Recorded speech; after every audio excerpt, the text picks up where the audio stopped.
बच्चों, आज हम वाच्य परिवर्तन करना सीखेंगे। सबसे पहले आपको कर्ता का ज्ञान होना चाहिए और उसके बाद कर्म का ज्ञान, और तीसरे नंबर पर धातु का प्रयोग। आपको परस्मैपदी धातुओं के भी पांचों लकार आने चाहिए और उसके बाद आत्मनेपदी धातुओं के भी आपको लट, लिट और लंग लकार बहुत अच्छी तरह से याद होना चाहिए।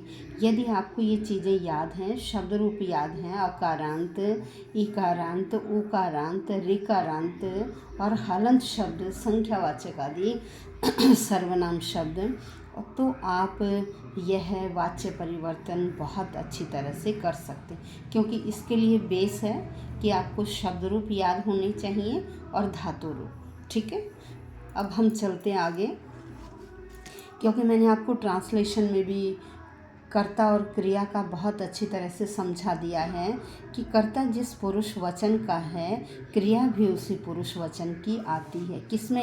ये सिंपल सेंटेंस में, कर्तृवाच्य में। ठीक है, अब वाच्य की परिभाषा क्या है? संस्कृत वाक्य में क्रिया द्वारा जो कहा जाता है वही क्रिया का वाच्य कहलाता है। ठीक है, क्रिया के द्वारा जो कहा जाता है वो क्रिया का वाच्य है। अब इन्होंने कहा वाच्य के तीन भेद हैं, एक कर्तृवाच्य, एक कर्मवाच्य और भाववाच्य। कर्तृवाच्य में क्या होता है? कर्ता, कर्म और क्रिया। ठीक है, कर्मवाच्य में क्या होता है? वही चीज़ें रहती हैं लेकिन वहाँ कर्म प्रधान हो जाता है। तो यहाँ देखिए, कर्तृवाच्य सकर्मक और अकर्मक धातुओं का होता है। कर्तृवाच्य में क्रिया द्वारा प्रधान रूप से कर्तावाच्य। कौन वाच्य होता है क्रिया से? कर्ता। क्रिया और कर्ता, कर्ता और क्रिया के पुरुष और वचन समान होते हैं। कर्तृवाच्य में कर्ता में सब जगह प्रथमा विभक्ति का, कर्तृवाच्य में कर्ता किस विभक्ति में होता है? हमेशा प्रथमा विभक्ति में, और कर्म द्वितीया विभक्ति में होता है। अब एग्जाम्पल देखिए, जैसे रामः गच्छति। रामः आपका प्रथमा है और गच्छति क्या है? कर्ता के अनुसार। रामः आपका प्रथम पुरुष एक वचन है, इसलिए क्रिया भी प्रथम पुरुष एक वचन की लगी। ये था सिंपल कर्ता और क्रिया। अब अगला वाक्य देखिए, जिसमें कर्ता, कर्म और क्रिया तीनों हैं। मोहनः पत्रम लिखति। यहाँ भी कर्ता प्रथमा में है, कर्म द्वितीया में और क्रिया कर्ता के अनुसार है। फिर एक और एग्जाम्पल, वयम विद्यालयम गच्छामः। तो वयम के अनुसार क्रिया लगी हुई है, गच्छाम है। विद्यालय में द्वितीया का प्रयोग किया गया। ये हुआ आपका कर्तृवाच्य, जिसमें कर्ता प्रथमा में, कर्म द्वितीया में और क्रिया कर्ता के अनुसार होती है। देखिए क्या है? कर्ता प्रथमा में, कर्म द्वितीया में और क्रिया किसके अनुसार? कर्ता के अनुसार। ये कौन सा है? कर्तृवाच्य। क्या है ये? कर्तृवाच्य। क्लियर हो गया? कर्ता प्रथमा, कर्म द्वितीया में और क्रिया कर्ता के अनुसार। एग्जाम्पल देखिए, स पाठम पठति। स आपका प्रथमा है, पाठम में द्वितीया विभक्ति लगी हुई है कर्म में, और पठति क्रिया स के अनुसार है। किसके अनुसार है? स आपका प्रथम पुरुष एक वचन है, इसलिए क्रिया भी प्रथम पुरुष एक वचन की है।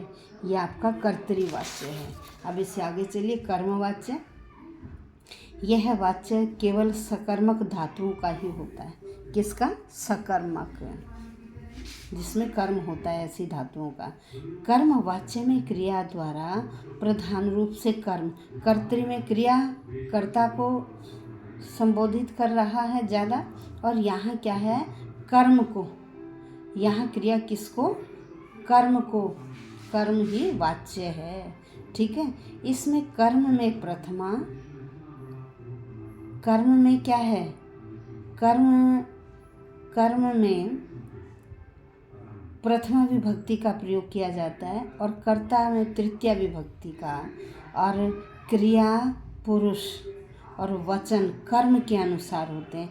जैसे मया पुस्तकम पठ्यते, तेन पत्रम लिख्यते, छात्रेण पुस्तकम पठ्यते। अब ये कैसे बना भाई? ये था कर्तृवाच्य त्वं पुस्तकम पठसी, तुम पुस्तक पढ़ते हो। अब इसका जब आप वाच्य करोगे तो क्या होगा, यहाँ था अहम पुस्तकम पठामि, मैं पुस्तक पढ़ता हूँ, अहम पुस्तकम पठामि। अब अहम को तृतीया में बदल दिया, बन गया मया। अहम को तृतीया में बदला, क्या बन गया, मया। अब पुस्तकम वही प्रथमा में बनता है, वही द्वितीया में बनता है, ठीक है। अब धातु में क्या, पठ धातु लगाई सबसे पहले, फिर उसके बाद यह जोड़ा, और यह के बाद अब देखिए पुस्तक क्या है, प्रथम पुरुष एकवचन पुस्तक, इसलिए हमने क्रिया भी प्रथम पुरुष एकवचन की लगाई। आत्मनेपदी धातुओं की तरह रूप चलते हैं कर्मवाच्य में, तो रूप बन गया पठ्यते। क्या बन गया, पठ्यते। अब इस एग्जाम्पल से समझिए, स हमारा प्रथम पुरुष एकवचन है, ठीक है। अब हमने तृतीया विभक्ति में बदलना है, भाई ये एक वचन है तो ये भी तृतीया एक वचन में जाएगा। स तौते तम तौतान तेन, तृतीया में क्या बना, तेन, ठीक है। ये पाठम द्वितीया एक वचन था, प्रथमा एक वचन बनता पाठ है, द्वितीया से किस में बदला गया, प्रथमा में। अब धातु, सबसे पहले हमने यहाँ धातु लिखी, धातु का अंतिम वर्ण हमेशा हलंत होता है, धातु लिखी, फिर नियम कह रहा धातु जमाई है, धातु में हमने यह जोड़ा, फिर पाठ एक है, इसलिए लट लकार प्रथम पुरुष एक वचन का प्रत्यय है ते, तो हमने पठ्य में ते जोड़ दिया, क्या बन गया, पठ्यते। क्या बन गया, पठ्यते। तेन पाठ है पठ्यते, तेन पाठ है पठ्यते। अब ये क्लियर हो गया। यहाँ अहम पुस्तकम पठामी था, उसका पैसिव वॉइस बना मया पुस्तकम पठ्यते।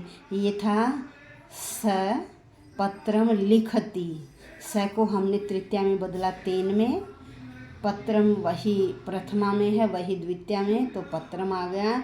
लिखति था तो सबसे पहले हमने लिख धातु लिखी, फिर उसमें यह जोड़ा, यह के बाद पत्र एक है तो प्रथम पुरुष एक वचन की क्रिया लगाई, ते, लिख्यते। ऐसे यहाँ छात्र है, पुस्तकम पठति, छात्र तृतीया में बदल दिया, छात्र के स्थान पर बन गया छात्रेण। पुस्तकम का द्वितीया था, प्रथमा में बना पुस्तकम, फिर पठ धातु में यह जोड़ा, और पुस्तक एक है तो प्रथमा एक वचन का प्रत्यय लगाए, ते, छात्रेण पुस्तकम पठ्यते।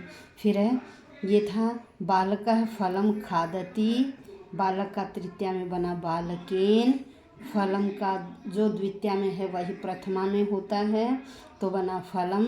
अब खादती था तो सबसे पहले खाद धातु लिखी, फिर उसमें यह जोड़ा, बन गया खाद्य, फिर खाद्य, और फिर प्रत्यय जोड़ दिया, बन गया खाद्यते। क्या बन गया, खाद्यते। अब भाववाचक में क्या है, यह वाच्य केवल अकर्मक क्रियाओं वाले वाक्यों में होता है। किनमें, अकर्मक क्रियाएं, जो अकर्मक होती क्रिया। अकर्मक क्रियाओं वाले वाक्य में कर्ता की प्रधानता न होकर क्रिया की प्रधानता होती। भाववाच्य में किसकी, क्रिया की प्रधानता होती है। इसमें भी कर्ता तृतीया में, यह सदैव प्रथम पुरुष एक वचन का ही रहता है। जैसे ये रामम, ये रामेण भूयते, ये था आपका राम है भवति, राम है भवति, तो राम तृतीया में बदल दिया रामेण, और भूयते, इन्होंने कहा क्रिया हमेशा किसकी रहती है, कर्ता में तृतीया विभक्ति, ये सदैव प्रथम पुरुष एक वचन का रहता है, और क्रिया की प्रधानता हो, क्रिया की प्रधानता है भूयते। नेक्स्ट है आपका मोहनेन हस्यते, था मोहन है हसती, भाई तृतीया में बदल दिया, मोहन को मोहनेन हो गया, और हस में यह जोड़ा, और एक है इसलिए हस्यते। फिर बालकेन भूयते, समझ में आ गए। अब नीचे कुछ और देखिए, सपत्रम लिखति, तो इसका क्या, तेन पत्रम लिख्यते, तेन पत्रम लिख्यते। अब इससे नेक्स्ट पार्ट कल की वीडियो में करेंगे। धन्यवाद बच्चों।